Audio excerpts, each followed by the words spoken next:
Hello. Hello, hello, hello. We're going to get started. Thank you all so much for coming. I'm Linda Rossner, one of the co-producers for tonight's event. They're very kind.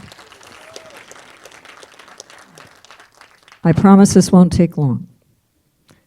If you're a SMPTE member, thank you. If you're not a SMPTE member, please consider joining. So I want to thank my co-producers, Bill Hogan and Laura Tommen, and a special thank you to Brian Gaffney, who came in at the last minute and took care of some really important business.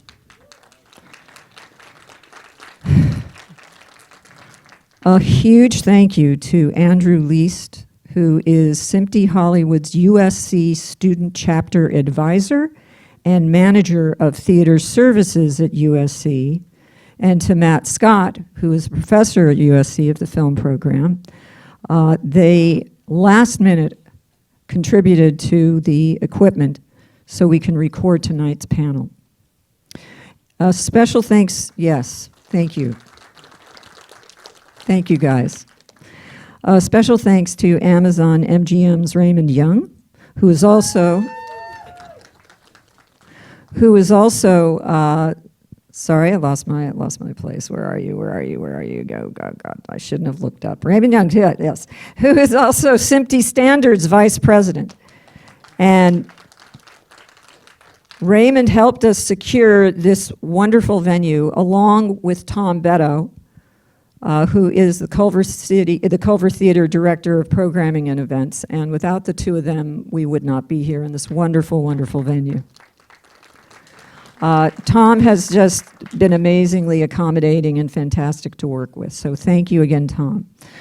Because this is a movie theater, food and drinks are allowed. However, as a former movie theater employee, please be mindful and pick up after yourself so we may leave the theater in good condition, and hopefully they'll let us come back again. And speaking of coming back again, SMPTE Hollywood will return to this venue Wednesday, March 25th, for demonstrations and discussions on restoration. More will be sent later, but just for you to know this. So thank you to our amazing panelists for tonight's event, and to our moderator, Michelle Friedman. But before I introduce Michelle, one last thing. If you don't know, parking validation is just outside the door to the right against this wall if you're leaving. So please be sure to get validated. They give you 2 hours validation, and if you parked in the spaces we recommended in the parking lots, we recommended you should get 3 hours validation. Okay, so our moderator, Michelle Friedman. Michelle served as preservation manager for Paramount Pictures and oversaw end-to-end preservation workflows for film and audio archival projects. Currently, Michelle is an independent preservation manager for film and audio. And now, please welcome tonight's moderator, Michelle Friedman.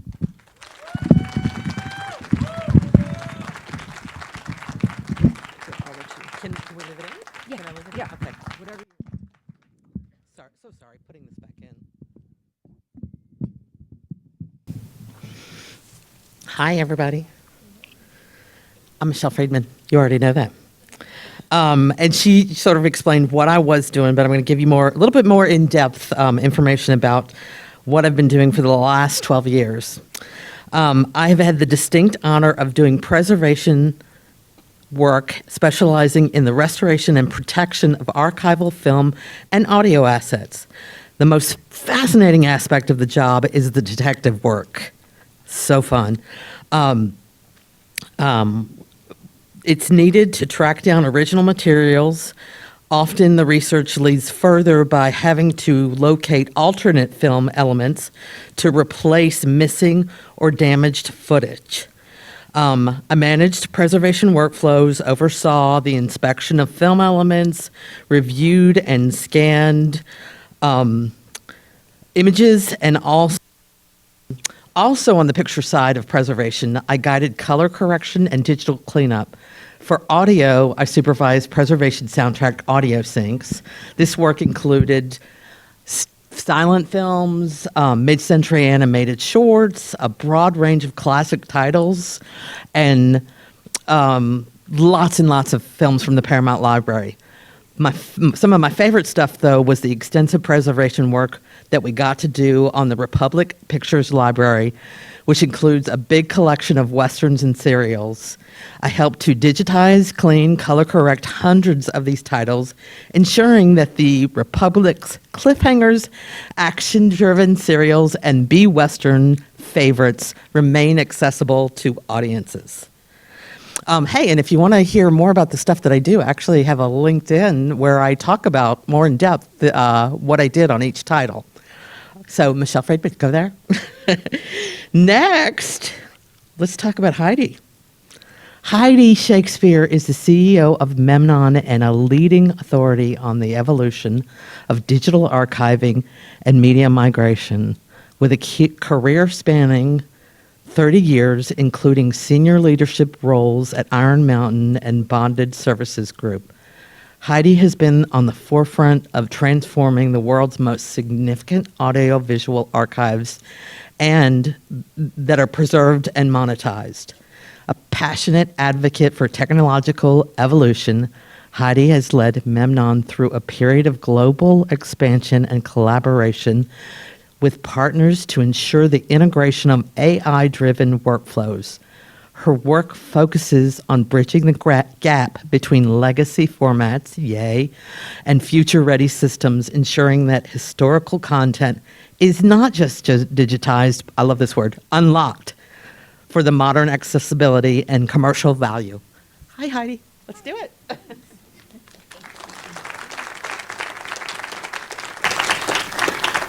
Hi, everybody. Thank you all very much for having me. I'm going to start off by apologising. I'm Australian. I say data, not data. I did give myself a pep talk before I came tonight, but it's probably not going to happen. So just giving everyone the heads up now, because I know it can be quite triggering. So I just wanted to say, first of all, thank you so much to SMPTE for creating this opportunity for me to participate and for putting this on the agenda, for putting the topic of preservation on the agenda, particularly around content. It's a vital conversation. And I'm super excited to be standing alongside my peers whose expertise and passion I've got huge admiration for. Linda and I have known each other for many, many years, and I absolutely love nothing more than being able to do a panel with Linda. So this panel is about preservation, but I want to start with something more fundamental. Preservation will not matter in 5 years' time if we don't act now. As my fellow panelists will go into greater detail, preservation is not a one-and-done scenario. It's an ongoing process that organisations need to plan for, budget for, and critically understanding what you're preserving for. There is a significant risk in doing nothing, and there's a great opportunity if it's done properly. But the starting point of any preservation strategy is ensuring you have the right baseline. And in a digital era, that means ensuring your content is accessible. Until you've taken that first step, which is converting physical assets into digital ones, your digital preservation strategy has absolutely nothing to work with. You cannot revive an anniversary episode to re-engage fans, you cannot utilise AI, and you cannot upscale. In essence, you cannot activate what you can't reach. For years, our industry has treated archives as a sunk cost, a mounting bill for secure storage. But today, we're at a tipping point. Timing, not technology, is now the biggest threat that we face. And I want to start with a terminology shift. Let's stop talking about archives and start talking about content libraries, because that's what we're all working with at the moment. We are managing active assets. When digitized and activated, your content library is no longer a line on the P&L below the line. It's actually active infrastructure that's helping drive future revenue and opportunities for your businesses. We must recognise that storage is not preservation. And having come out of years of building warehouses and storage, that's a fairly uncomfortable thing for me to say. And I'm not saying get rid of the physical asset, but I'm saying that storage is not preservation. A physical carrier is nothing more than a magnetic brick until you've actually transferred that data into something that you can actually touch and use. And we're not here just to talk about saving old tapes, film, or even new tapes like LTOs. We're here to talk about preserving content so it can be reactivated, so it can remain accessible in the future. and for future generations to enjoy, learn from, and experience. But there is a reality. Sorry, just a brief.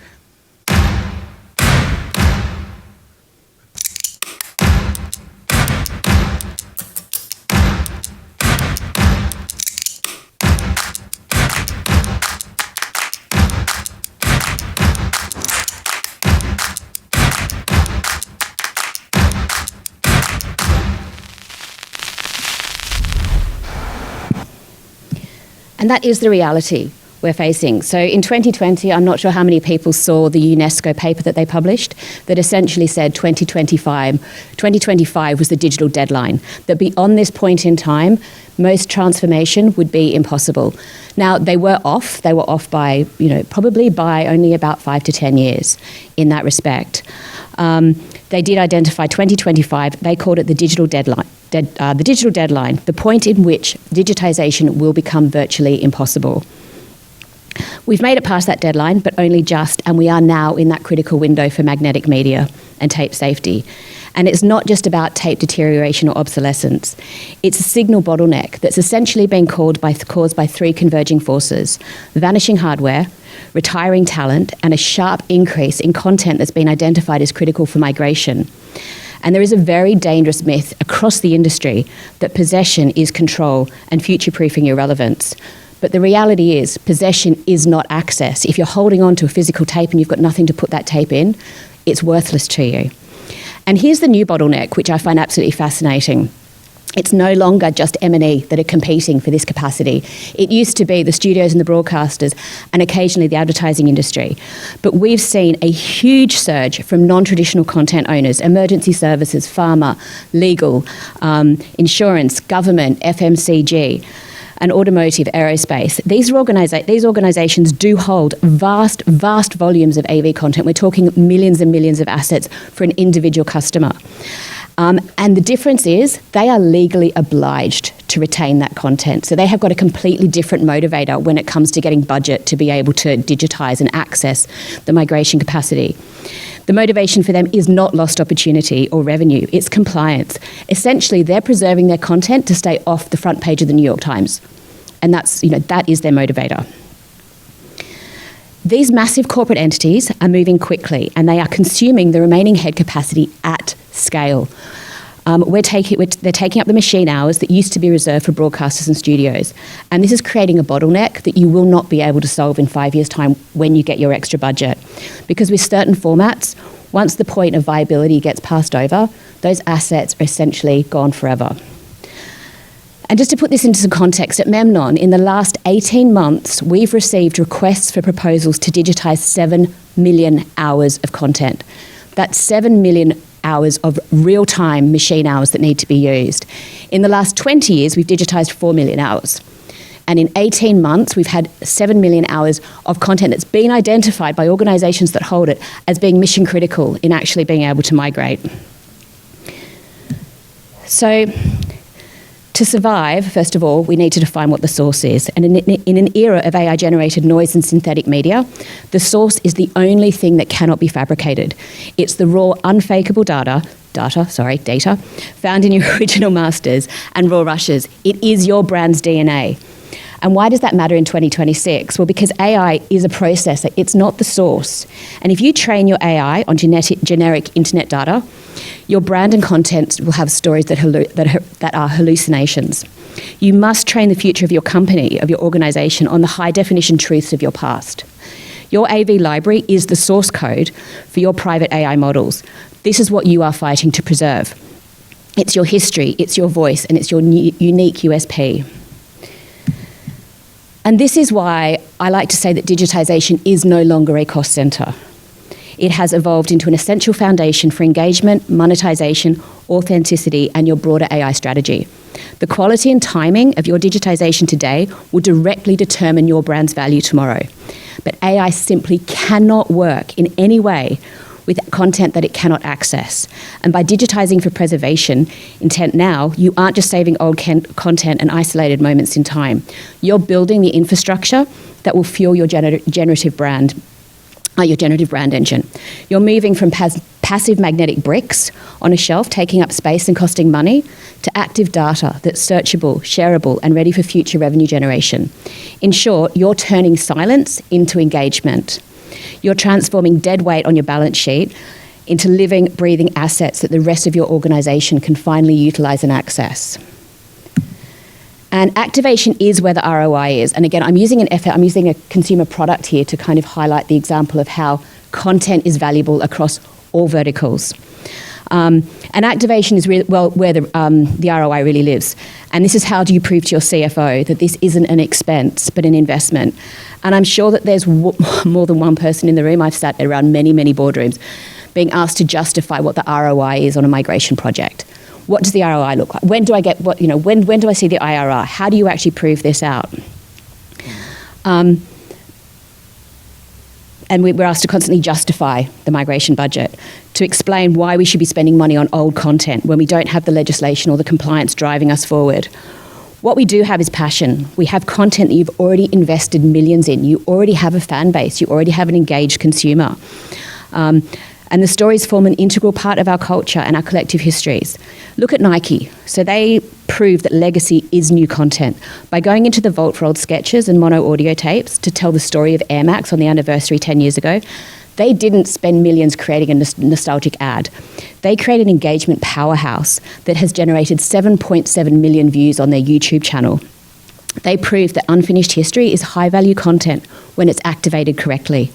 And we see this everywhere. Personally, my favourite trend is the absolute explosion that we've seen of documentaries across all the various platforms, whatever your platform of choice is. But, from John Williams to Robbie Williams, and these are the stories behind the stories. For artists who have long since stepped away from the studio or podium, their legacy remains incredibly relevant to us. And your archive is fuel for these stories. Or the 3D holograms. I don't know whether anyone's made it to London to see the Abba Voyage concert. That is all taken from legacy content that's not possible without activating this content that we have. Whether it's social storytelling or high-tech venue experiences that explode a product's DNA, provided it's preserved at the right quality, this is high-octane fuel for new fan experiences. So this is just a brief look at the night. Yeah, but why not just show it? It's not a bad idea to let people actually see what an airbag looks like. As a matter of fact, I've got a drawing here that actually shows what a shoe could look like with a visible window in the heel. When the idea of exposing air started getting around at Nike, people started freaking out.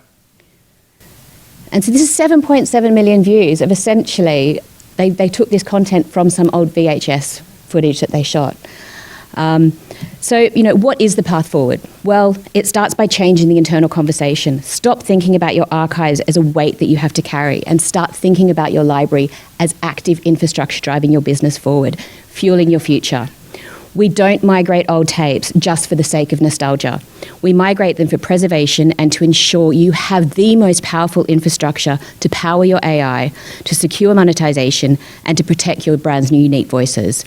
We do it to engage new viewers, to re-engage legacy fans, and to find new opportunities to share, celebrate, and reward the people who have followed your stories for decades.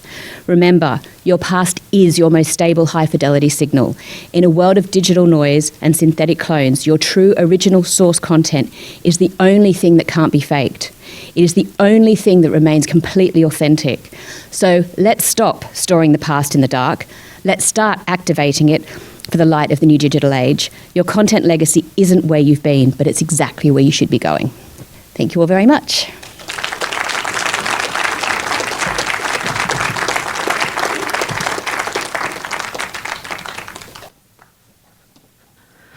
That was wonderful. Thank you very much, Heidi. So now it's time for the next presenter. And our next presenter is Casey Winkleman.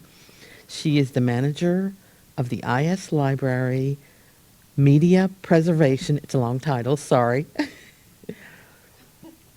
But I don't mind. And I lost my spot, so that's why I'm spitballing. Casey's the manager of the IS Library and Media Preservation Lab at the UCLA Department of Information Studies. Secretary of Magnetic Media Crisis Committee, and co-director of the School of Education and Information Study Center for the Preservation of Audiovisual Heritage, which provides digitization resources to Los Angeles community-based archives and audiovisual training opportunities for information science grad students.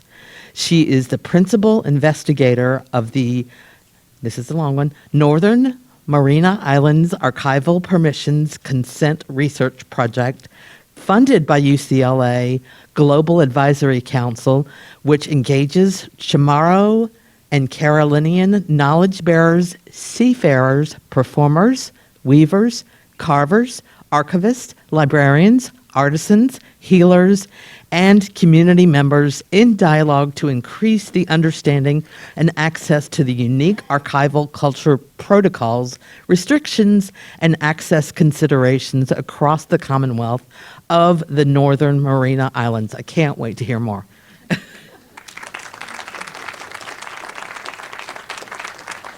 I didn't get a limit on the bio, so I gave you the long one. Thank you so much. And thank you so much, Linda, for the invitation. Where did Linda go? The other Linda, for inviting me to present on this panel today. I'm really excited to be here. It's also really exciting to present in a movie theater and just like, you know, maybe we could all go see Scream 7 after this. Yeah. So I brought a VHS tape with me. I don't have a lot of notes, but I do have a lot of media. So if you want to touch some physical media, we can do that. So I'm going to focus this presentation on SEPA, which is the Center for Preservation of Audiovisual Heritage, which is a center that provides preservation assistance for under-resourced LA-based community organizations and archives with AV material in Los Angeles. The organizations document LA's rich history, and I also really want to center the students at UCLA who are media archivists in training. So this presentation is called Preserving Los Angeles Cultural Heritage Through Experiential Learning at UCLA. So I'm going to bring you all right into the lab, and also the benefit of being in a movie theater is it's like a 1-to-1 ratio of being in the lab. So the only equipment that you can't see really is our new laser graphic scanner, which is just to the left here. So really excited about this new piece of equipment that we just procured this year and is already up and running in the lab. And so from what you can see, the IS Library and Media Preservation Lab, we're looking at the lab here. And on the other side of it, there is an entire library with bibliographic materials ranging from books that document media archives as well as print history and the history of archiving in general. So we're expanding our lab, and students are using this space as an experiential learning center where a lot of collaborative projects happen every day. So we're open 5 days a week to the library students at UCLA in the Master of Library and Information Science program. So just to kind of walk you around the room here, there are students on the left-hand side who are working on the post-production computers, the video rack, as well as the audio rack kind of further in the back there. And we also have a digital forensic station on the right-hand side as well. So we have all kinds of workshops that happen in this space. And the Center for Preservation of Audiovisual Heritage operates out of this lab. So I'm kind of showing you, for all the gearheads out there, the vintage equipment first and what formats that we can support, and then we'll dive into the content, which is what SEPA is providing preservation access for. So we can digitize all manner of video formats, audio formats, and film formats. I won't bore you with listing all of them as you can see them, but we can digitize pretty much all magnetic media formats and pretty much every standard of film format as well. Now that we have a laser graphic scanner, we're also keeping our Kineta, which doesn't have any perforations, and we can digitize kind of non-standard film gauges, including 9mm and 28mm. So we have different pathways for how students in the MLAS program can work with SEPA projects. We have first center managed projects, which my team in the IS Library and Media Preservation Lab work on throughout the week, and students on a sort of ad hoc basis can jump onto those projects and work with community-based archives across LA. And we have like a form for folks to fill out if they want to participate in this project. Students also working on coursework through the library science curriculum will work on projects for academic credit. So that's often in the form of pilot projects.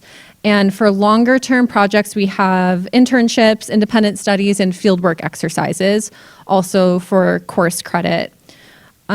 I really want to shout out the AMIA and ARSC student chapters, the Association of Moving Image Archivists and Association of Recorded Sound Collection student chapters, which are incredibly active at the UCLA Department of Information Studies program.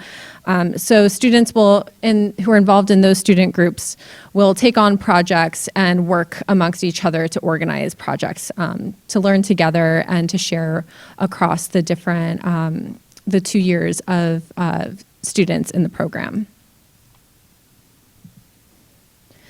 So essentially, the mission of SEPA is to provide resources for community archives in need. So we prioritize volunteer-run community-based archives and support the Community Archives Lab, which is a Mellon-funded program that's managed by 3 wonderful professors in the program, Professors Caswell, Vodang, and Sutherland. And students come to the program really to work in this internship program where they're paired with community archive sites for an entire year. So if those students run into AV materials and want to work on digitizing and preserving them, we support them in the lab and oftentimes give them priority as well for specific hours in the library, especially since they're getting paid for that work.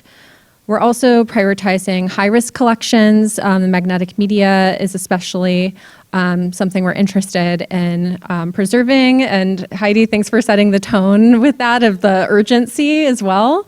And we're also hoping to help organizations that have rare documentation and culturally valuable material, particularly on magnetic media, always prioritizing that first. And this year, I'm working with my co-director, Dr. Jonathan Ferner, who is absolutely wonderful, has a really extensive background in media preservation and archiving, as well as the history of books. And him and I are really aligned in prioritizing paid internships with SEPA. So we've sort of have been doing this, but are even prioritizing it more by writing grants and working alongside partners in the community to find ways to pay graduate student interns for the work that they're doing with SEPA. So this is a very non-exhaustive list of some of our community partners. The UCLA Chicano Studies Research Center is one of our newest partners, and they're right on campus, just North Campus, really close to where we are. And I'm very excited about a pilot project that's happening right now. We have a group of students in the digital preservation course that's currently happening for winter quarter, working on the Antonia Hernandez VHS collection. So that's a pilot project that we're really looking forward to seeing become a paid internship. We also work with the Gina Mazer Lesbian Archives, La Historia Historical Society Museum, Skid Row History Museum and Archive, Visual Communications, and the LAist radio show Air Talk. Has anybody ever heard of it? Yes. Yeah, we love Air Talk. So students have been working on that project for the last 4 years, liberating content from the early aughts from CDRs and DATs. So it's not just, taking this content off of these obsolete formats, but it's also describing these materials and really bolstering access to these collections. So that's something that we're also really prioritizing as well with students. And more and more, we're inviting the site leaders from the community archives to come into the lab to also take part in the trainings that we offer in the lab so that they can learn alongside students, especially if they're thinking about creating their own video racks and things like that. We're helping them along the way with that. So I wanted to highlight, again, a few students from the department who are working on their degrees and just about to graduate, so please hire them all. So first we have Ryan Interante, who is leading film bench skills for the EMEA student chapter, as well as Alice in the middle, who is leading a grooved media workshop for MLAS students in that middle picture. And then on the far end, Ava Lohr, who is teaching a workshop on magnetic media formats as the ARSC student chapter co-chair. So we have this really fun event with EMEA and ARSC every October when new MLAS students are coming into the program. It's a 2-year program, so second-year students in EMEA and ARSC lead these workshops in the lab, and they plan pretty much everything. I'm there and I'm like, if you want me to help teach, I'm here for you, but more often than not, they're leading the way. They're learning on the job, not on the job, but on like during their volunteer work as student leaders. And there's this kind of natural mentorship that happens between the first and second year students in the program. It's all happening in the lab, which is really exciting. I didn't mention the lab is new to the department as of 2020. So it's a very new kind of iteration of the library, the master's program at UCLA. By the way, are there any Bruins in the house? Okay, I wanted to ask that at the beginning. Did anybody go through the program at UCLA? Awesome, great. Yeah, so a lot has changed. I know there's been a lot of different iterations in the way that media archival studies has been supported at UCLA, but this lab has really been a center point for connection, for community building, and for collaboration.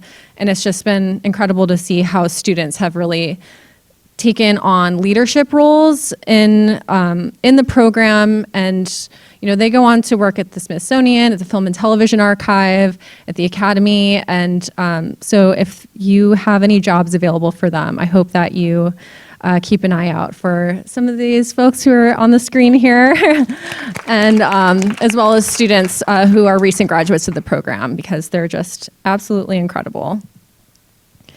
I also want to shout out the Magnetic Media Crisis Committee. Is there anybody who's on the Discord already? Okay, that's not enough people. So take a photo. I was going to put a QR code, but we do have a link right here. The Magnetic Media Crisis Committee is a group that reformed at EMEA last year to support the archival community in preserving audio and video magnetic media formats.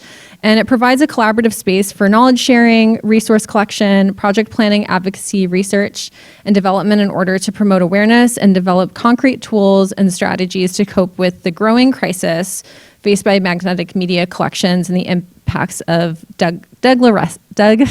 it's always hard to say this made-up word, deglorescence, which is degradation and obsolescence put together. So I'm really looking forward to talking more about how to, tackle this crisis. But right now, the Discord has been a place where folks can come together, ask questions, and really come up with strategies by knowledge sharing to make sure that we're saving our at-risk collections. Thank you so much. I'm excited to chat with everybody on the panel, and please feel free to reach out to me. My email's here, and yeah, thank you so much.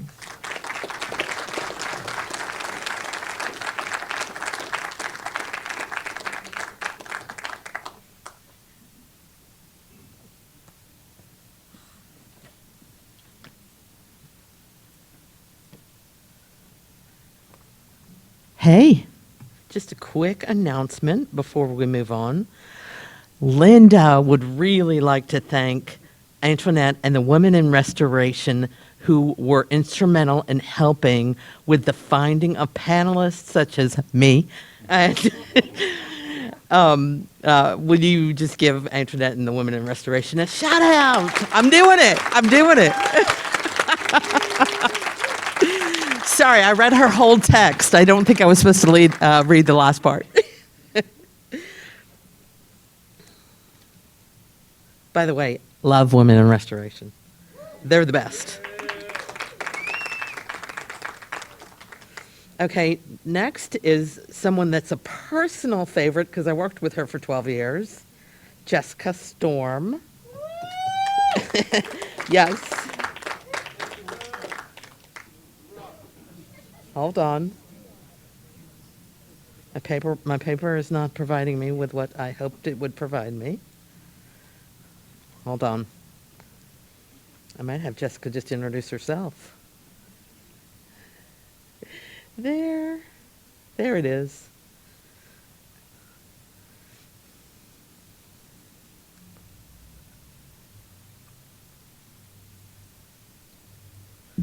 Jessica is a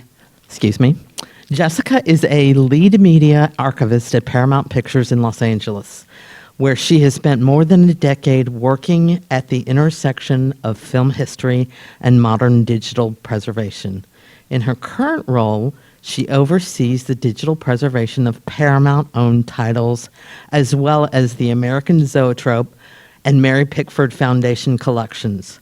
Her work focuses on building sustainable workflows that protect the historically significant materials while keeping them accessible for today's creative and production needs. Over the years, Jessica has held several roles as media archivist and digital preservation manager, and has been deeply involved in the large, long-term projects that bring physical and digital assets together in shared systems. She's worked closely with engineering, IT, archive teams on database development, metadata mapping, systems testing, and has managed preservation and restoration projects spanning films from the early 20th century through the studio era. Earlier in her career, she worked as a film preservation technician, supporting analog restoration efforts and large-scale scanning projects, giving her a strong foundation across both photochemical and digital domains. Hi, Jessica. Bring it out. Good evening. I'd like to thank SMPTE Hollywood, Linda Rosner, and Michelle Friedman for inviting me to speak. Today, I'll be talking about preservation strategies for film and digital media, which is really a conversation about how we keep assets alive and accessible over time without relying on luck, heroics, or someone's desktop from 2013. When we talk about digital preservation at Paramount, we're not talking about storage alone. For us, preservation means ensuring that assets remain authentic, discoverable, and secure over time while still being operationally useful today. In other words, not just keeping files safe, but keeping them findable and usable, which is often the harder part. Preservation for us is active infrastructure. It's metadata integrity, version control, validation, chain of custody. At a high level, our digital preservation program uses consistent controls across the asset lifecycle, starting with automated validation and visual checks before ingest. Metadata is automatically extracted in Alias, our digital preservation or digital asset management system, reducing manual work and improving consistency. Standardized delivery structures support long-term discovery, while replicate management handles storage and fixity checks. Assets are geographically distributed, with reporting used to monitor archive health and reduce risk. All these controls are implemented through 3 connected systems that form the foundation of our digital archive program. Cloud delivery for intake at scale, media order management to coordinate work and metadata creation, and digital asset management as the long-term system of record.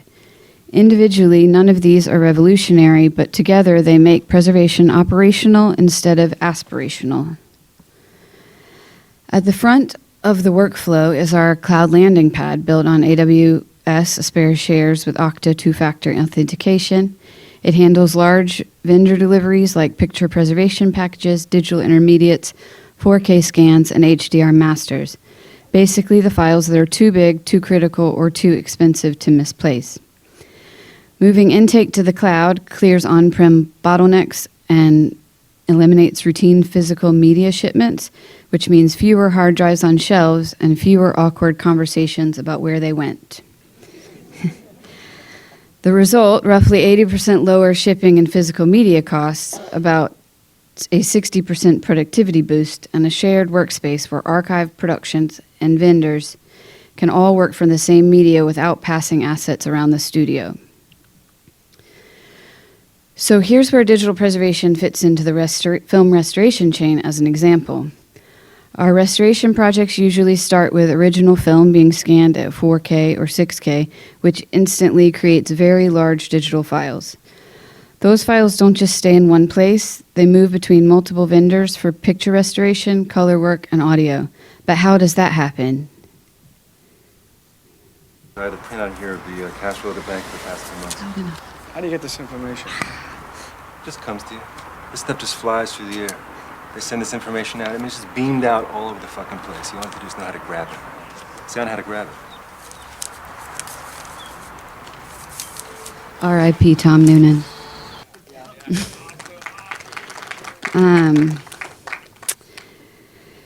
Every handoff creates more data, and for a long time that meant shipping LTOs and hard drives, and then waiting, and storing files locally for weeks while approvals happened. Now vendors upload directly to our cloud landing pad. We can share folders with hundreds of vendors in just a few clicks without shipping anything or clogging up local storage. The digital archive makes sure all of that data moves safely, stays organized, and doesn't disappear. So the restoration process keeps moving and the films actually make it to the finish line.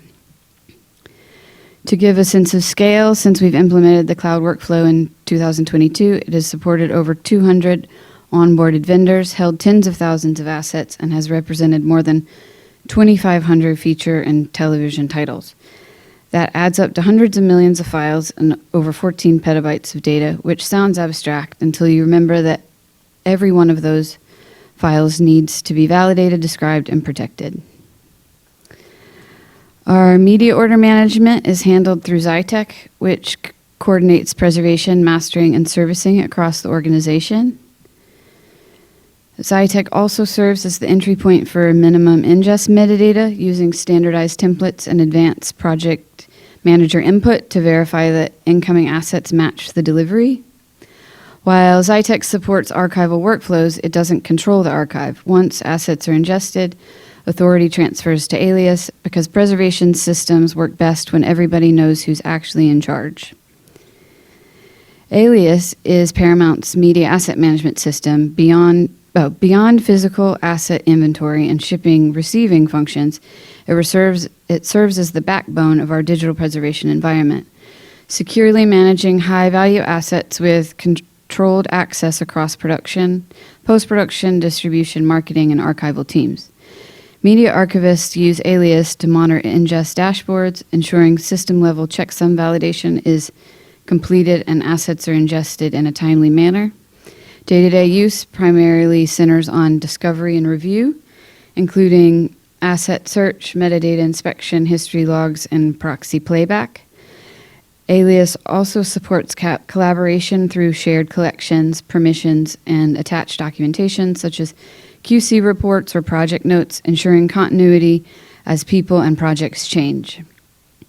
Building on Alias's achievements, we're developing a new unified DAM for all Paramount brands, with enhanced features including automated fixity recovery, a vendor ingest portal with metadata capture at delivery, and cloud-based ingest and export workflows. Long-term protection is achieved through systemic replication, geographic separation, and fixity verification. Assets are automatically replicated to reduce single-point failures. In our current model, we maintain 4 copies of each asset, a nearline, easily retrievable Diva LTO server tape copy in our on-lot data center, 1 copy in Google Cloud Platform, and 2 copies in AWS on the East and West Coast, because disasters tend not to respect archive policies. Routine fixity checks confirm that files remain unchanged over time. When fixity fails, alerts trigger notifications to users to run repair workflows using verified replicates. In our future state archive that I mentioned before, these repairs will be automated, which means fewer late night emails and fewer moments of quiet panic. So to wrap up, I want to leave you with a few key takeaways and a glimpse of where this work is headed. First, strong validation, metadata automation, replication, and cloud-based workflows are essential to our archive's long-term accessibility. Second, we're continuing to expand automation and deepen integrations because preservation at scale doesn't work if everything depends on manual intervention. Finally, sustainability and operational excellence guide the strategy so preservation systems can evolve along with the technologies they're designed to protect. One newer initiative I want to highlight focuses on making the archive far more accessible for internal teams, animators, marketing, and other creative groups within Paramount. In short, we're throwing open the vault doors using an AI visual search powered by Canto. By combining human curation with AI, millions of minutes of video become searchable for a wide range of use cases, and clips can be sent straight into Adobe Premiere. No archaeological dig required. What used to take days of searching can now be done in just a few clicks, which happens to be a pretty popular upgrade.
Thank you.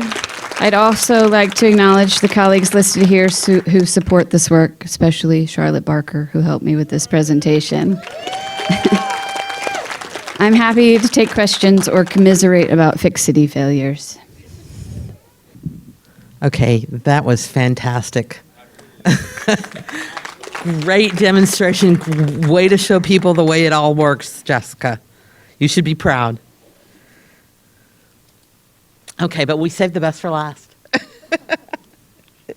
We have Linda Tadic, founder and CEO of Digital Bedrock.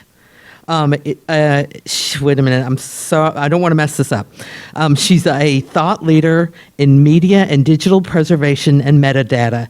She has over 35 years of experience in leading preservation and metadata and digital production operations at diverse organizations such as RStore, HBO, and the Media Archives and and Peabody Awards Collection at the University of Georgia.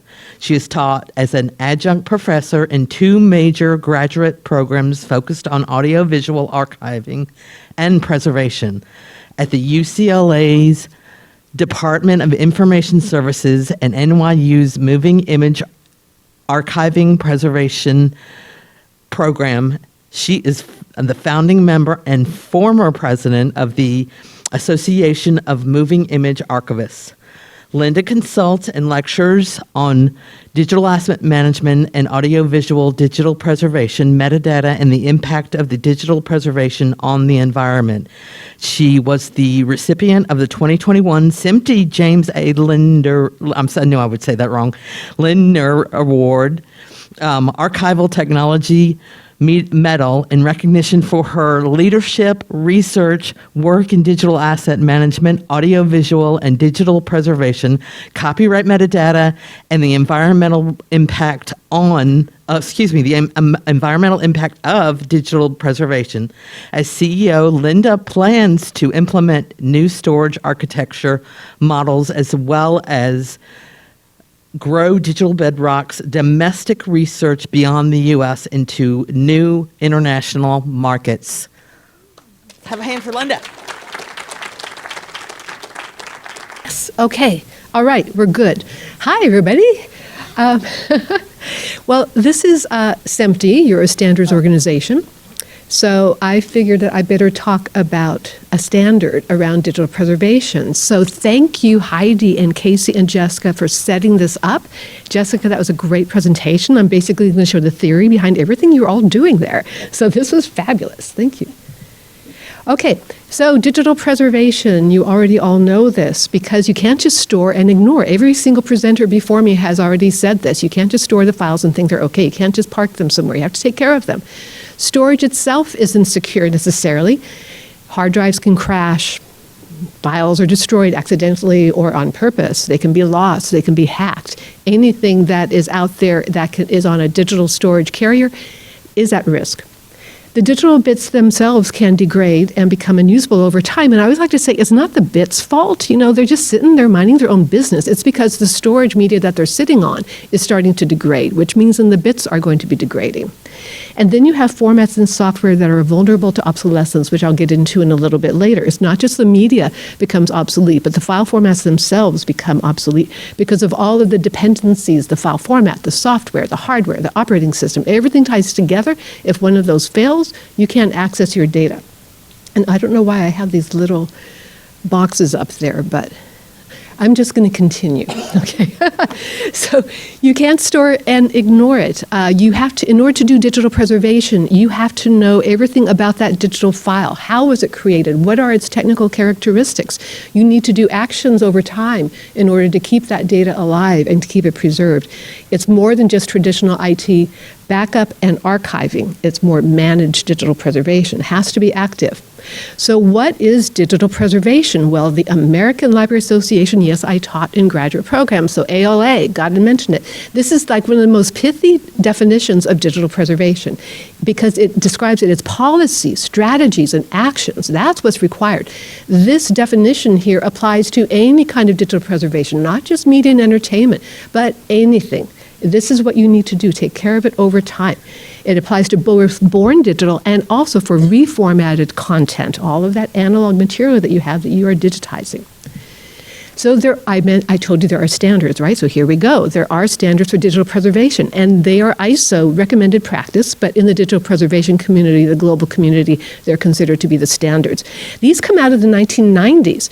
Our standard comes out of the space data folks, NASA, everybody around the world. They were starting to create data, information on space, everything up there, astrophysics, and they wanted to be able to share this data, because that's a lot of data. That's a big whole universe out there. And so they wanted to be able to share the data, so they set up a methodology, a reference model, in order to be able to share the data amongst all of the different organizations creating this data. So digital preservationists around the world, no matter what area you're working in, this is the standard that we follow.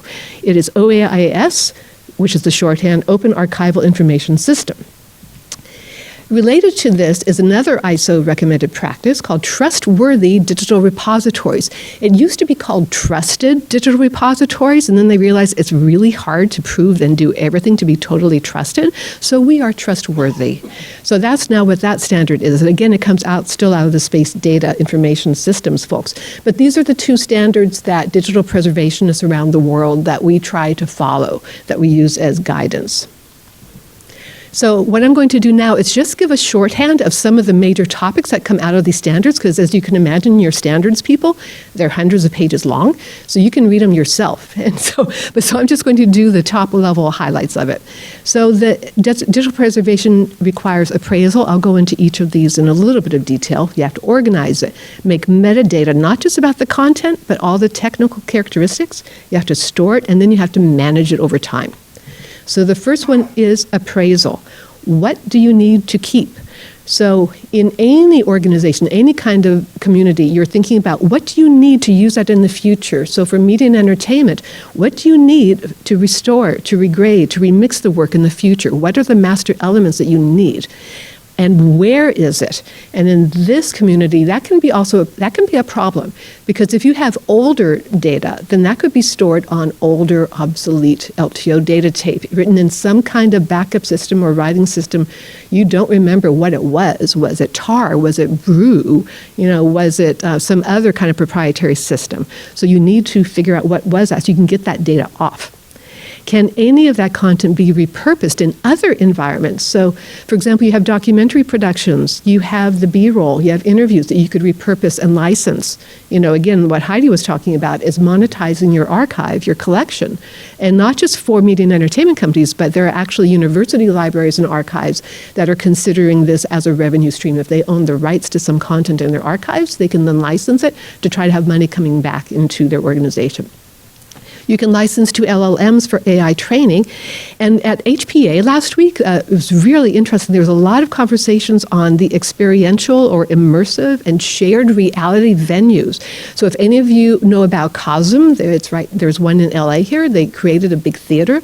They did the Matrix movie, and it's an immersive environment. You can go there and you're pretty much in the movie. They did the same thing with Willy Wonka and the Chocolate Factory, the original one. That's like over 50 years old. And people come dressed up in costumes, and they really become part of this whole shared reality, getting away from the headsets with virtual reality and then having more of an immersive environment. And that's really fascinating about how archival content can then be used, repurposed in a totally different way in the future. All right, appraisal, you figure out what do you have, where is it, you have it, okay, now what? Now you want to know, all right, exactly what do I have? So you need to inventory it. We're talking about the files here, because I'm talking about digital preservation. So hopefully you have checksums, and if you don't, you're going to make them. The ideal thing, as you probably know, is to make checksums in situ when that file is created, and that's what's going to follow it throughout its life. But then you can also create SHA-512. So like what we do is we create SHA-512. We verify whatever somebody gives us, but we create the SHA-512, which is the most complex algorithm that you can make for the checksums. That's what the Department of Defense has recommended using, because they figure it's going to be harder to spoof in the future when AI and quantum computing get married, and we're doomed when that happens. So it's going to be able to go in, bad actors will go in there and change your data, and they're going to make it look like that checksum's still the same, nothing's been changed. That's why the SHA-512 is more complex, it'll be harder to spoof. So that's why we use it for ongoing fixity checks. You create your path and file naming conventions, create a Bible that you will follow. Organize your files with the new structures, make it clear and obvious. Be consistent. Of course, you don't want to change anything where there's dependencies. You don't want to change file names like audio files, for example, but just try to be consistent whatever organization is. But critically, don't just think about yourself. Think about the people who are going to be coming after you, well after you down the road. They need to figure out, what was this file? Is this the master? Is this the final file? What does master even mean? What is it? Because they are going to be sorting through your data well after you're gone, and you don't want them cursing your memory because you messed up. So make it nice and clean for others. Okay. Third part is metadata. So it's not just the descriptive in library language, library science language is called descriptive metadata. That's because you're describing the content of it. We're talking about the technical characteristics of the files. And there's the usual suspects that you would all expect. But then there's a lot more you can pull out of the files themselves. What was the software, the hardware that was used?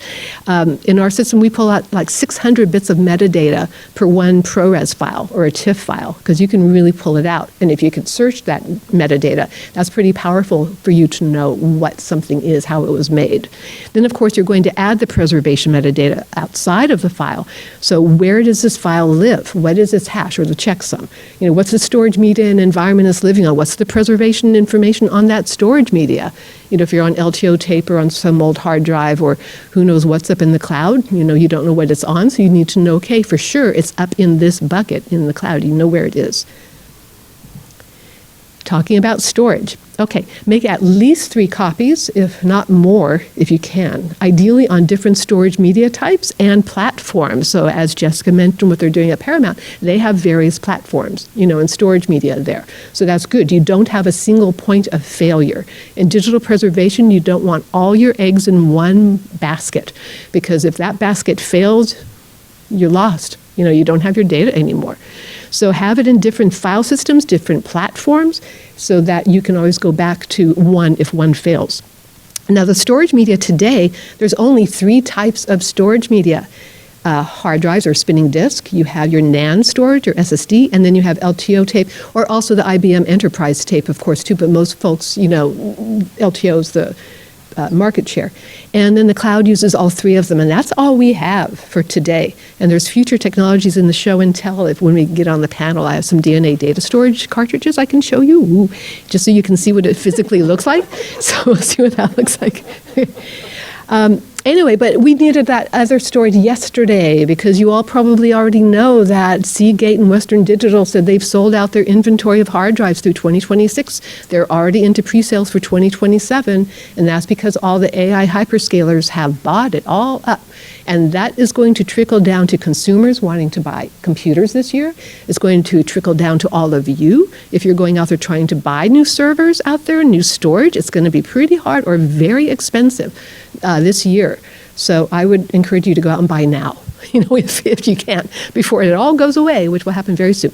Okay, so then you have all of your copies, and if they're on physical media, of course you want to have geographic dispersal. Put them in different locations, and what they say in digital preservation standards, and different locations with different disaster threats. Earthquake here, fires there, floods there, hurricanes there. So you just, or terrorist attacks, you know, and so you want to be sure that they are stored in different locations with different disaster threats. And then you have to manage all of those over time. So you're going to run fixity checks. That's the term of art for in digital preservation, where you're checking the fixity of the files. Are those checksums still matching? And you figure a schedule to do that according to how the files are stored, you know, what kind of media they're stored on and what makes sense. And of course, you always check it whenever you transfer a file from one place to another. You're going to verify that checksum's okay when it lands. You're going to have to do media migration. It's unavoidable. Every single media fails. We all fail. Our bodies fail. So does physical media, all those 3 media types. So no matter what, you have to migrate it. And then you have to monitor file format obsolescence as well. So that's the thing with older file formats. So what are the vulnerability factors? You have a file format. If it's a video, you have a codec inside it. Okay, file format, codec. That file format requires a software in order to render out that file. That software depends on an operating system. That operating system might require a chip or certain hardware in order to run.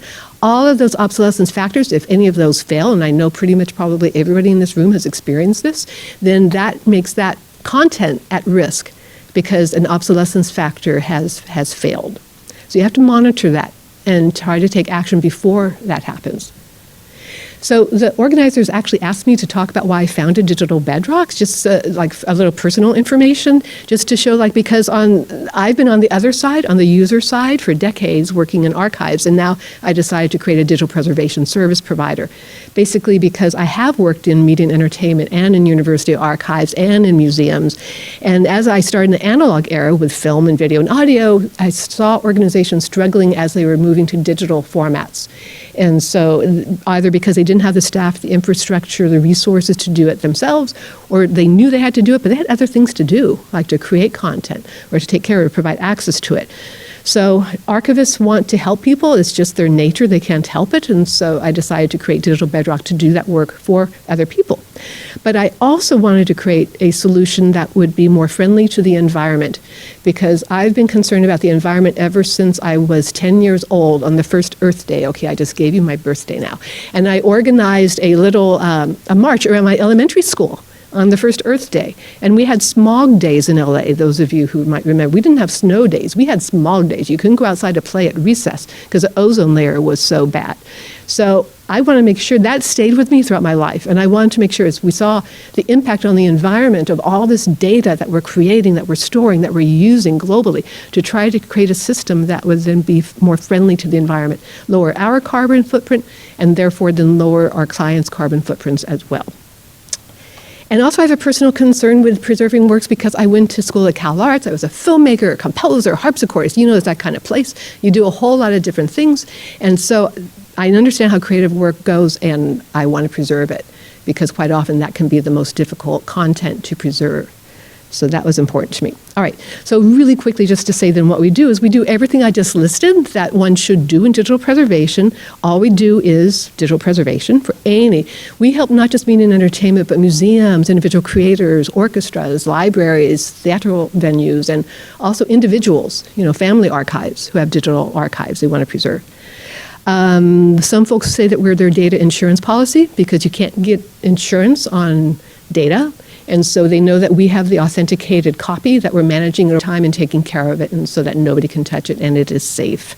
And so far, this is our 10-year anniversary, and we've preserved and processed over 180 million files for folks at this point.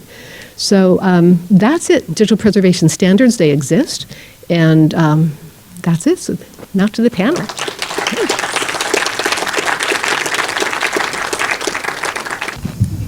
Our friend Linda over here will be the one handling the microphone. Let me know if you have questions. Don't try to pass them. Anybody? Okay. Come on, don't be shy. Oh, over there. Can you get all the way over there? Oh, Bill's telling me not to, but I'm going to. Yeah. I'll repeat the question. No. I would love a microphone. That would be helpful. So this is SMPTE, and we do standards. We're not the only group that does standards in the audiovisual industry, but we're one of the key ones. And one of the things that has become obvious as newer standards has come out is that metadata is a key part of those standards, going far beyond what you mentioned, Linda, about technical metadata. Technical metadata is basic to every file format, otherwise you can't tell what the payload is. Are there any things that each of you have run into, experienced, any holes in the standards where we could standardize types of metadata terminology, ontologies, something like that? Is there something that the standards settings organizations could do to make interoperability, and especially temporal interoperability, which is 50 years from now when folks hopefully can actually read some of these things? Is there anything that that comes to mind about what standard setting agencies could do to make things better? And the question was, are there anything standard setting, the way the standard setting could be set better?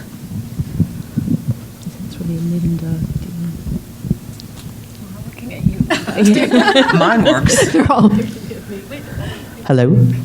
there it goes. Hello. Yep. There we go. Hi, James. I knew you were going to ask a question.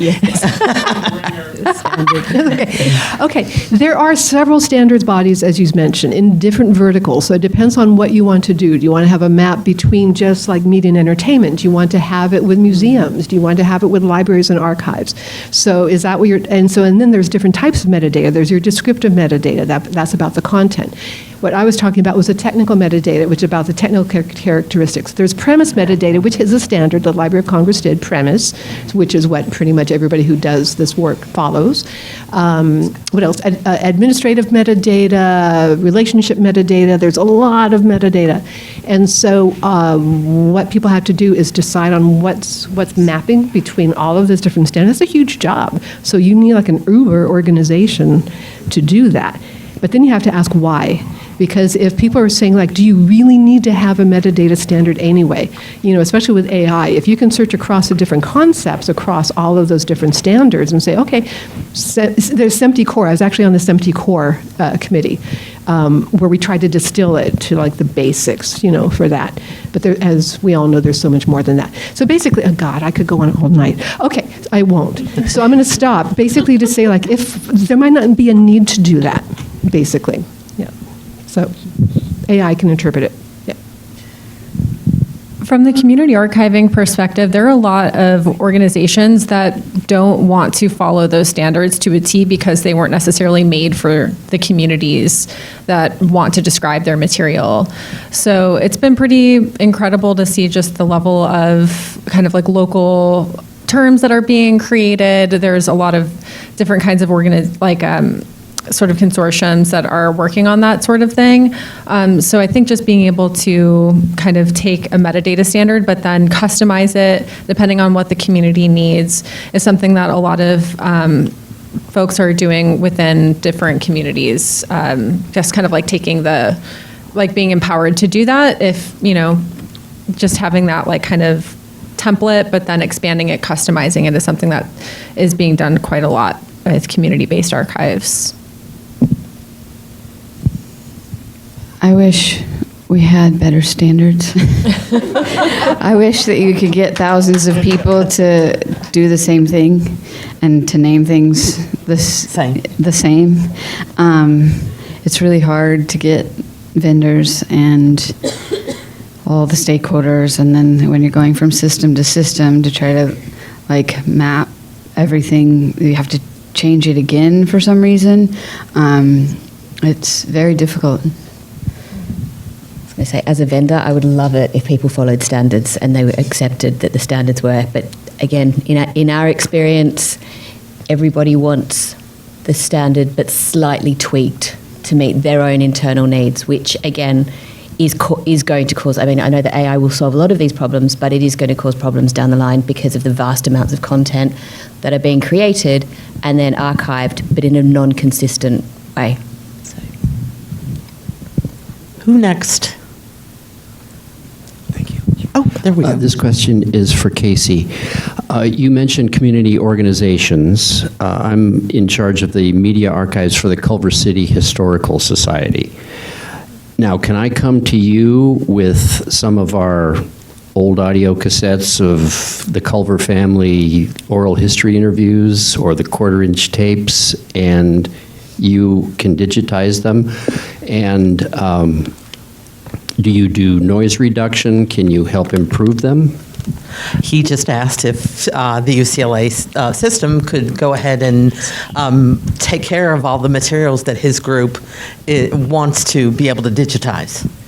So because we're a school and we're a graduate school, we have been prioritizing paid internships. So if you had a program where you could put, like if you had funding for a student to work on that material, then we would be able to prioritize your collections.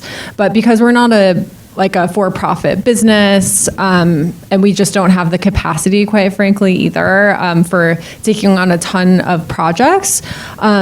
We do get a lot of requests, but we've been prioritizing the opportunities where students can do like a year-long paid internship program.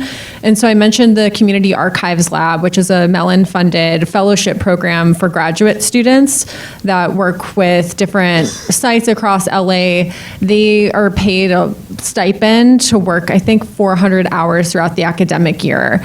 So because we're prioritizing students getting jobs, that's where, so if you had that opportunity, like if you had the funding for it, but I also understand historical societies oftentimes are mostly volunteer run. So I used to work for an organization called California Revealed before I was at UCLA. They are able to digitize materials for free. And so they're on a yearly cycle where I think they have like an open submission process once a year where you can, as long as you have your prioritized and labeled media, you can use a metadata spreadsheet to submit materials for them to digitize. So that's another great option.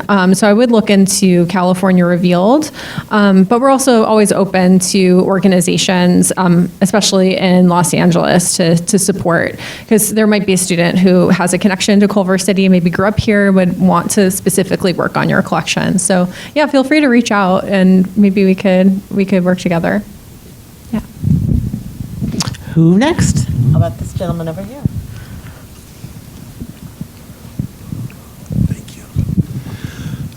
Are all the studios and production companies, networks, is everybody on board with this, or is there a lot of infighting, or some of them don't care, some of them make a priority? I know that Paramount makes a big priority of preservation, and then there's other places that's like, we don't really care.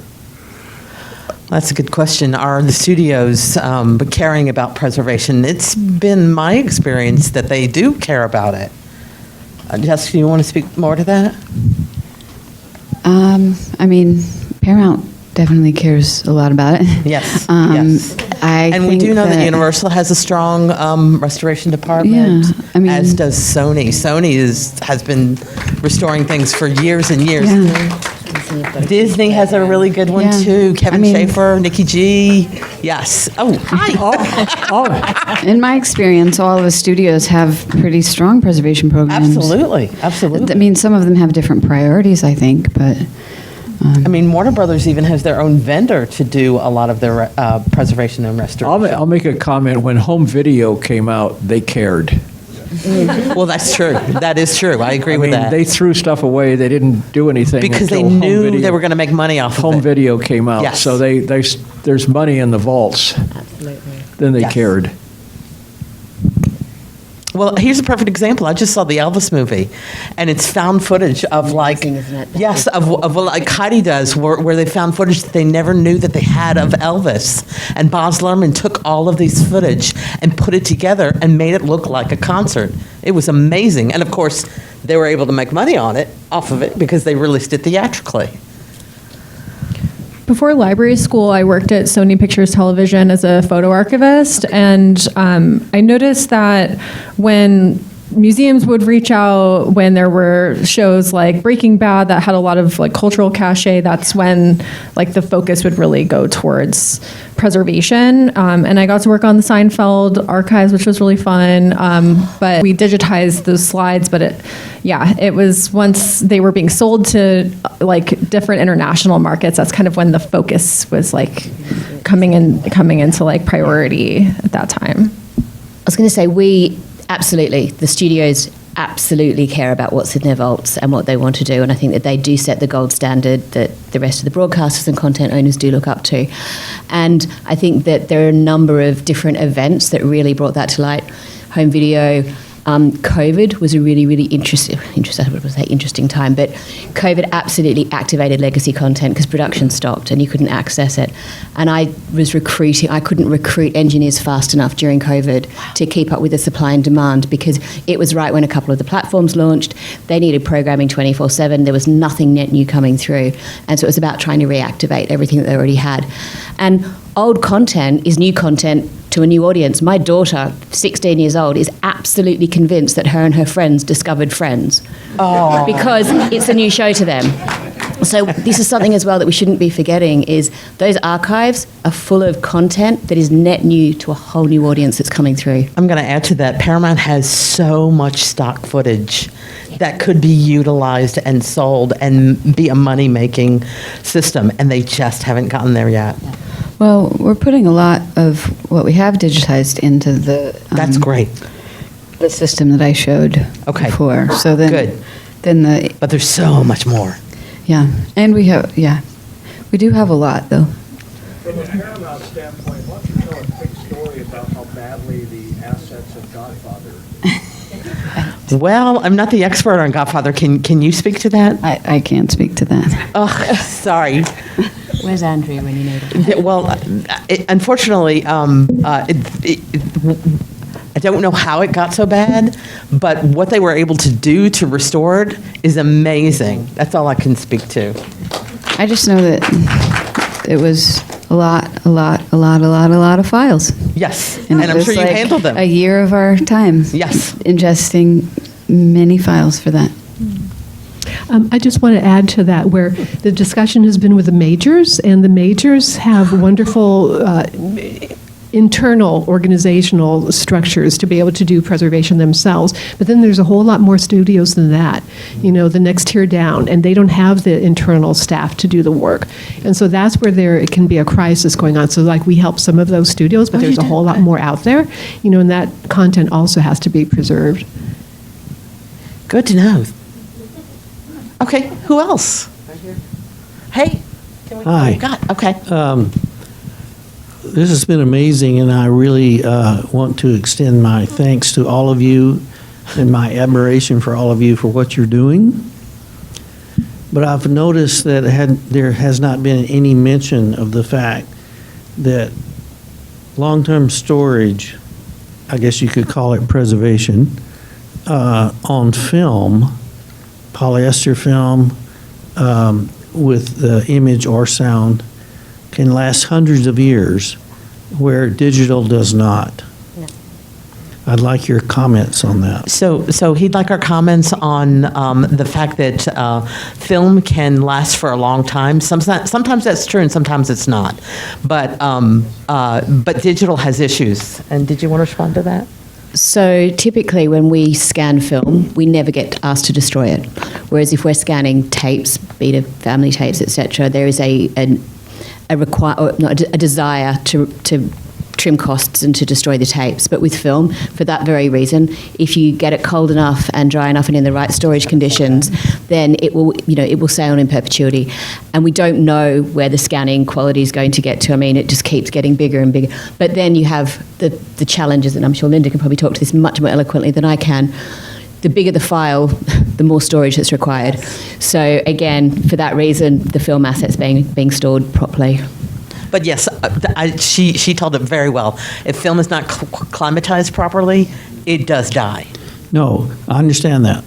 I'm saying using film for the storage medium. In other words, transfer everything to film. There are some organizations and laying put it in the content vault. back to, so they're actually, and there's different technologies that's coming through that I'm really interested to see where it gets to, where they're digitizing the file and they're actually laying a QR code back onto telecine film and storing it. It's an organization that's putting things up into the Arctic Circle in perpetuity. So I think there's definitely a return to film in a controlled way, I think, from a preservation perspective that I'm seeing.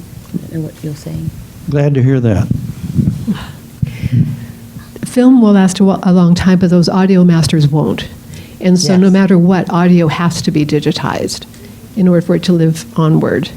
And film does last. I started as a filmmaker. Film is like, I love smelling photochemicals. I miss it. Me too. Transfer the audio to film. Well, okay. It's also digital. It's like the horse is out of the barn. We're in a digital world now. And even as much as we all might want to go back to film, that just isn't, the market isn't going that direction. Oh, we've got a couple. This is Who's what next? No, I got it. Oh my God, where am I? Who do I do first? Okay, I'm going to go right here first, then we'll get to you, I promise.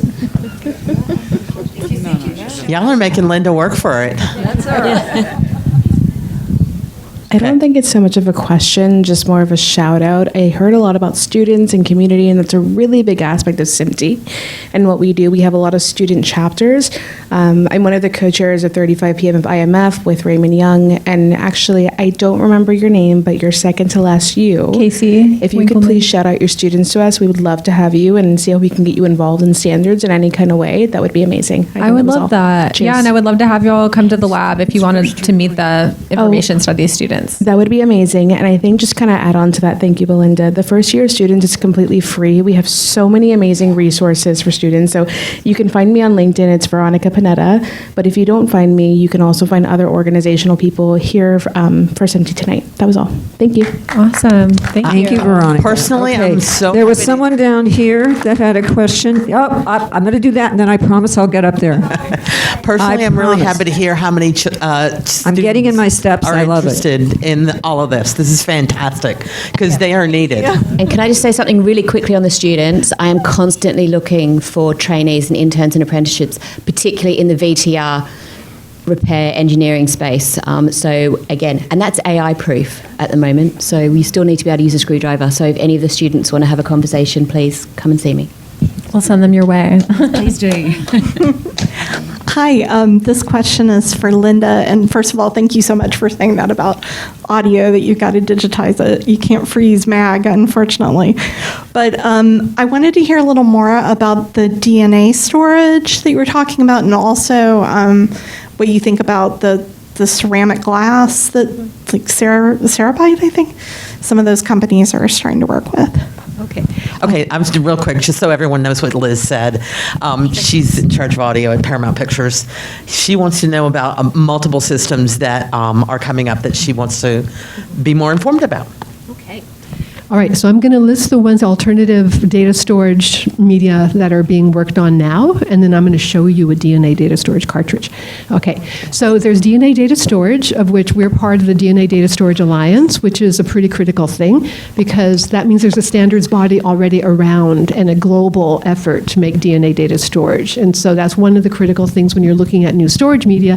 Is there a wide adoption? Is there a large group? Is there money going into trying to find the solution? So that's one thing. The second one is Microsoft is working on Project Silica, which is on glass. And actually just last week they mentioned that, because originally it was like data that's etched on glass. It was supposed to be very high quality silica glass, and which can be rare. The silica sand is used for other things as well. It's a finite resource on the planet, as so much of the stuff that we're working with now are finite resources. Anyway, Microsoft announced last week that now they're using glass, the formulation as you would find in common cookware. But so that's good and promising, but Microsoft is one company. And so versus, again, the DNA data store. So I'm starting to go at the top or wider adoption down to the next level. Microsoft's a big company, but they're only one company that's developing it. And then you have the other alternatives. So you mentioned Cerebite. That's the one that's on ceramic. That's coming out of Vienna, out of a university in Vienna. It's a small group of people, and it's where you are also etching onto ceramic, which is also on glass to store data on it. These are all static media that I'm talking about. It's storage. There's no compute. There's no random access, really. It's all like static media. Then you have DOTS, which Rob Hummel, whom probably many of you know, he's been working with that for a long, long time. And then you have Pickle, which is the other one I think that you were mentioning, which again is just like one research group that's developing it. So again, I'm looking at it. We need a new storage yesterday because we're running out, obviously. So they need to move really fast. And so why I'm talking about DNA data storage is, again, because there's a wider group of organizations around the world that are working on it. And now I'm going to show you what it looks like, at least from one company. Okay. It's so cool. This is amazing. Oh, so glad she asked. Kodak bags. I love film.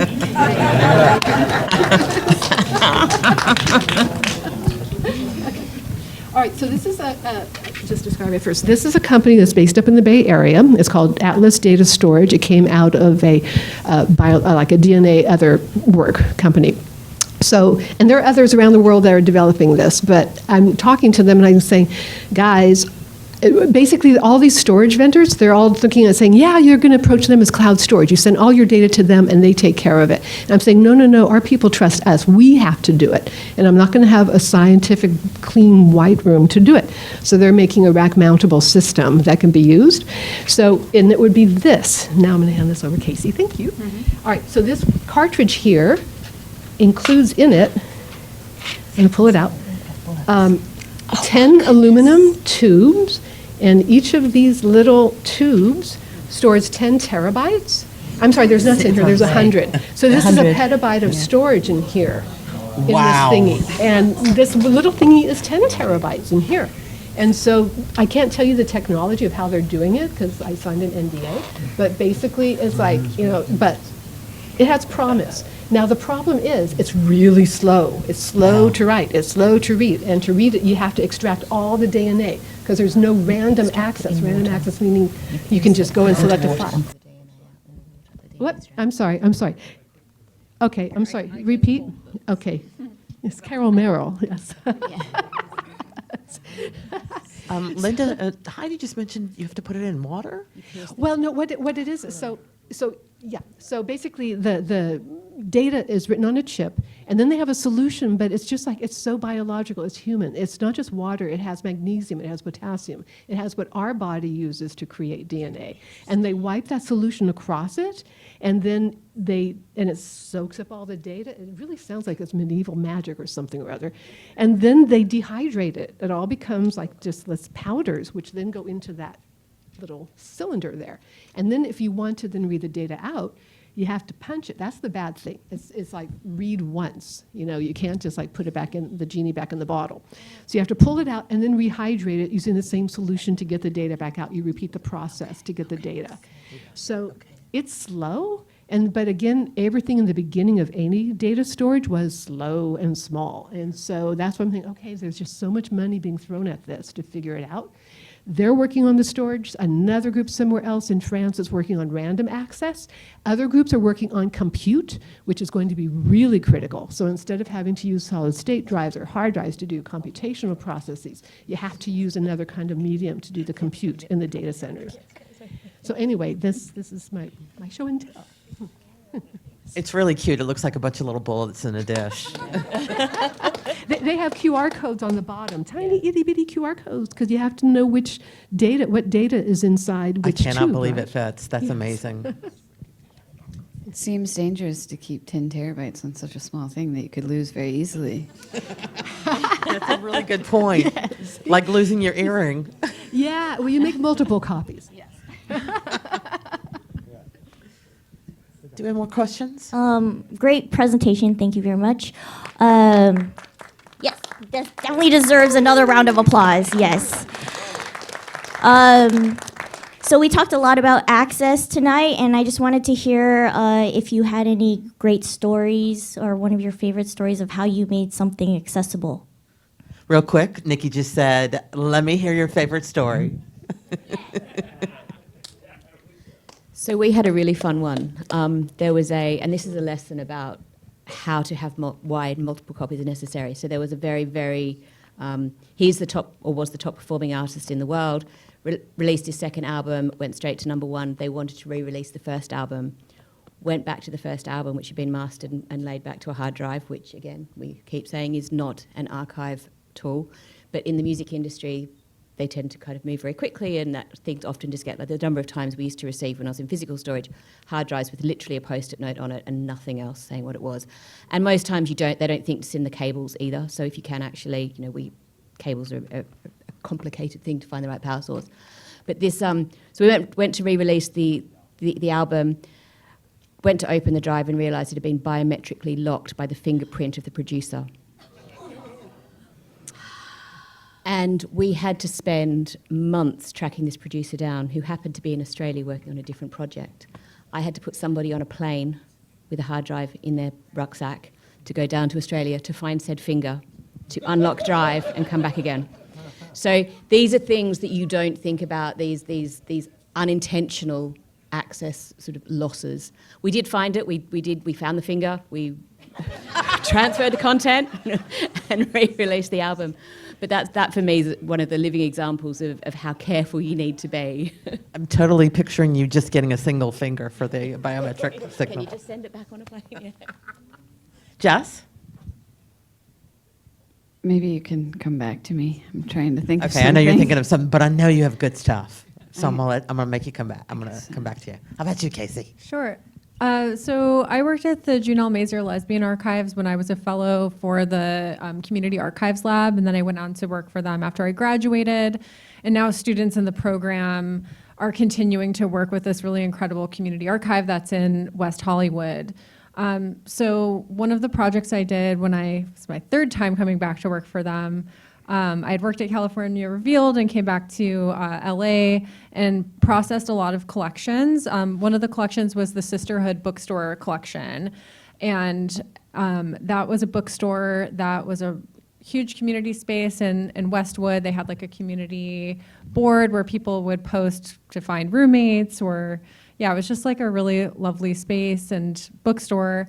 And I believe You Got Mail was also based on that film, like the plot of the film, because the Borders moved in and then it had to shut down. So processing that collection and seeing just how this independent bookstore really struggled was, yeah, a lot kind of came up in the processing of that collection. But they just had a community event at the Mazer where many people from sisterhood from like the 70s through the 90s came to the space and saw the collection that I helped process. They brought everybody together, and yeah, it just sounded like a really incredible event.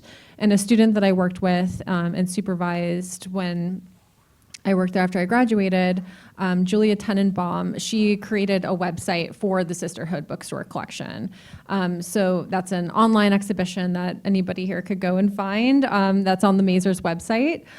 So just seeing these like in-person events that's literally bringing people back together after having all of these like relationships and different ways of connecting back in the day, coming back together today in 2026 is pretty incredible. But yeah, it's a collection and a organization that students absolutely love to work with in our program, not just the student interns, but they have volunteer days, and yeah, students are always really excited to make the 15-minute drive over from UCLA to Westwood, or to West Hollywood. Yeah. How about you, Linda? You're losing. Tell us if you need a microphone. There it is. Okay. So I would say the project I'm most proud of is a project we did for WIPR, which is a Puerto Rico public broadcasting station. And so they had recorded onto quarter-inch audio reel tape their radio history off air from 1950s into the 70s and 80s. They got an NEH grant in the early 2000s to digitize the tapes. They were already moldy. They were deteriorating. Can you imagine the humidity? They had been stored in really bad conditions. So they got the grant. They digitized the files. They copied them to LTO3 data tape, and they locked them in a vault. And that was it, and they destroyed the audio tape. There was only one copy on those LTO3 tapes. Some years later, over a decade later, I was contacted and said, hey, would you guys be able to get the data off? Because nobody knew. First of all, they had to find the LTO3 tapes, found them finally in a safe in a bank, pulled them out. Okay, I flew to Puerto Rico, got them, brought them back to LA. Nobody was around who remembered how that data was written. You know, and that was pre-LTFS. It was LTO3. It was like, well, what is it? And so it wasn't TAR. We tried that first. Well, first of all, we had to get, you know, a drive, which we were able to do.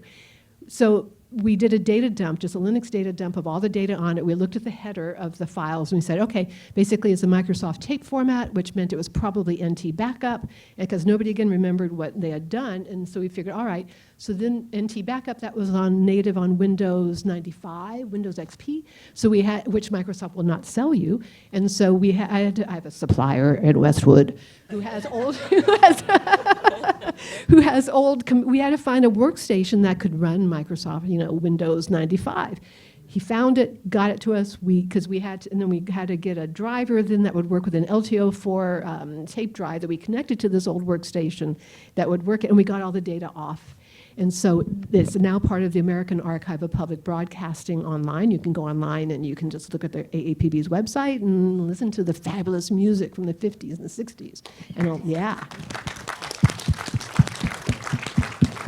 So Jessica, are you ready? Or Oh, well, I mean, I was going to say, like, my job is usually towards the end of the, like, more fun finding things, because I just get sent the files to be archived. But I mean, I know that plenty of the preservation managers, you included, used to find things all the time. I mean, they find outtakes in cans.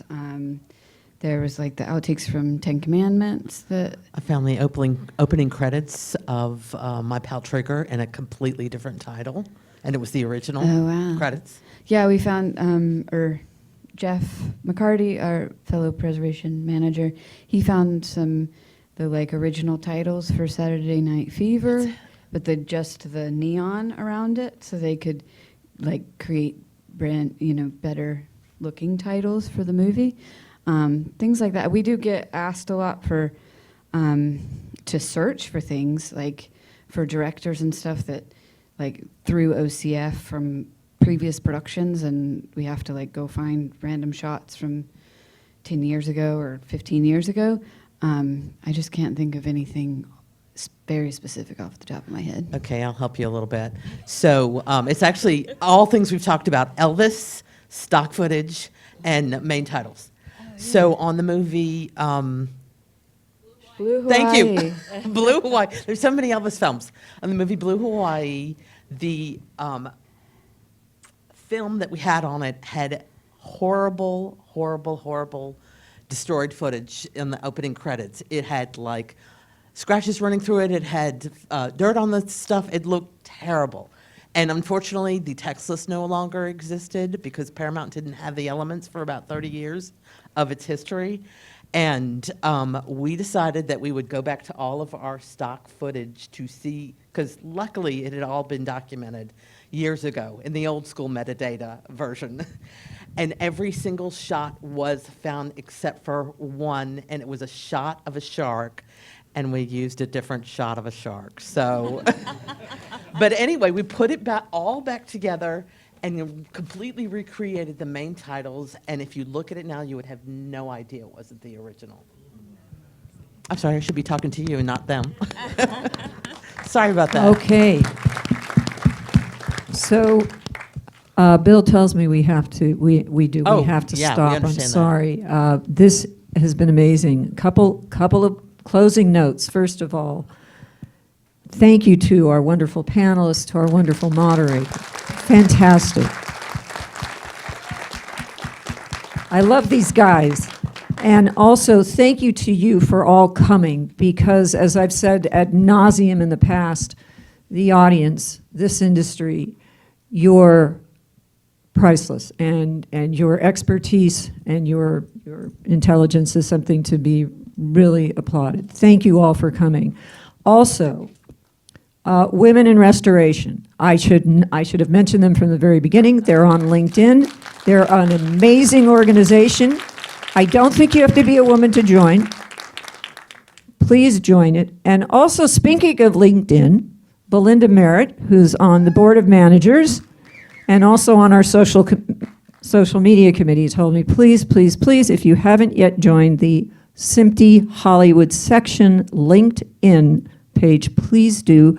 We post all of our announcements there, and we try to get everybody out. But I just want to say thank you so much.